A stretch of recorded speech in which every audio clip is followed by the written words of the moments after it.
waaw mbokk yi nuyuwaat di leen ziar mbokk yi topp tamit ñu ziar bu baax bu leen gis seen vidéo yi amal na leen njëriñ ngeen abonné bés ko notification bi boo leen zéro commentaire dana si am solo pour dooleel seen bi. léegi bu fekkoon dañoo bëggoon par exemple indi defar benn graphe nag boo ko def faaw nga am ay données ba pare. bi nga doon donné ay données ba pare bëgg a def benn graphe nga xam day nekk forme boo xam ne du nekk ay chiffres mais dañ koy mën a gis mu nekk forme graphe n'importe quel graphe nag nga xam dafa bëri ay format yu bokkut. léegi suñ doon xool par exemple bu ñu demee ci ak yaa ngi gis ne Microsoft Word yaa ngi gis mi ngi nii comme ubbi nañ benn page waaw léegi dañuy dem insertion bu ñu demee insertion dañuy dem graphe bu ñu demee graphe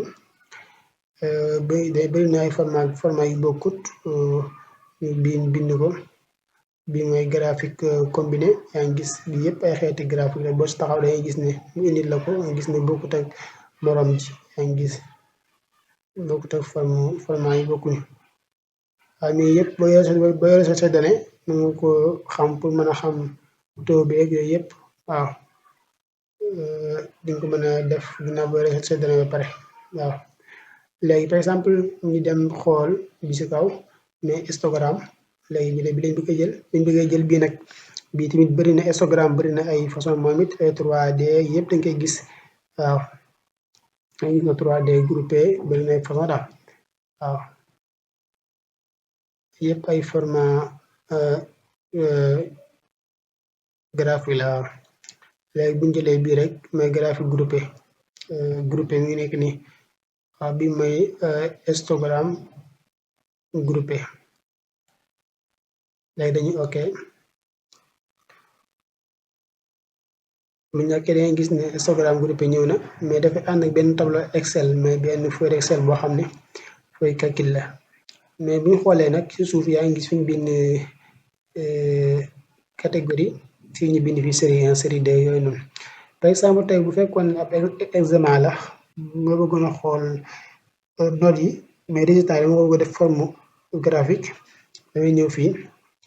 par exemple série 1 bi ci laay bind matière yi par exemple soo bindee SVT ok ñëw fii bind PC ñëw fii bind TQG ñëw fii bind mat ñu ñëw fii bind tur yi laa bind fii mooy catégorie fii laa bind tur yi moo nekk ni suuf yaa ngi gis mooy catégorie fii laa bind tur yi par exemple ma def Modou ma wàcc bind Cheikh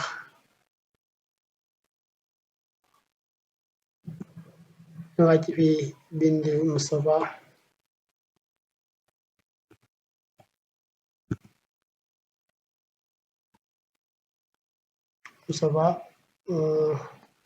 mu nekk fi ma bind Fatou yaa ngi gis données yi nag maa ko remplir léegi SVT maa ngi may Modou 12 maa ngi may Cheikh 11 maa ngi may Moustapha 14 maa ngi may Fatou 15 automatiquement dangay gis données yi di sensé maa ngi may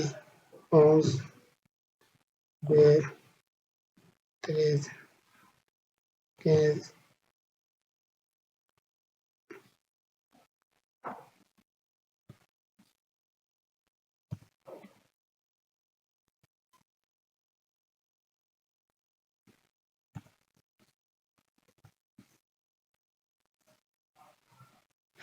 yaa ngi gis léegi remplir naa données yi ba pare léegi damay tëj li nga xam ne mooy fenêtre bi Excel bi gis nga yaa ngi gis kenn ku nekk données yi nga am boo xoolee fii 0 2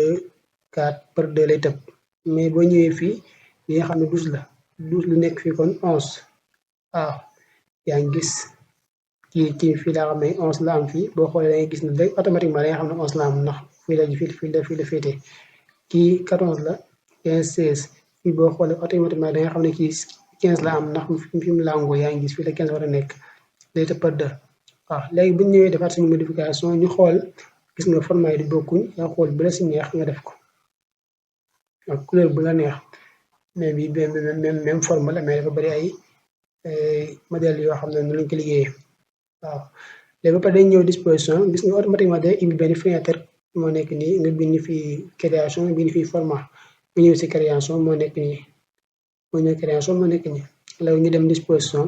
bu demee disposition ñëw xool deuxième bi lañ choix mu indi chiffres yi bu ko defee numéro yi nekkoon si côté bi day dañ waaw bu ko defee automatiquement dañuy chiffrer kenn ku nekk ñaata nga am waaw dañuy gis ne kon automatiquement dañuy gis ne nii la war a demee yaa ngi gis waaw. bu ko defee nag dañuy ñëw titre bi bu ñu ko bëggee dindi dañ siy cliquer taxaw bu ñu cliquer taxaw bés fu ñu bind ne delete wala ñu bind fi supprimer ci clavier bi suñ ko bësee benn yoon rek bàyyi dañ gis ne automatiquement day dañ waaw. kon def naa lii bokk na ci yoon wi bu ko defee ci des yëpp moo ko sopp dugg ci biir xool bëri na yeneen li ñu ci mën a defaat waaw. jaa ngeen jëf beneen vidéo incha allah.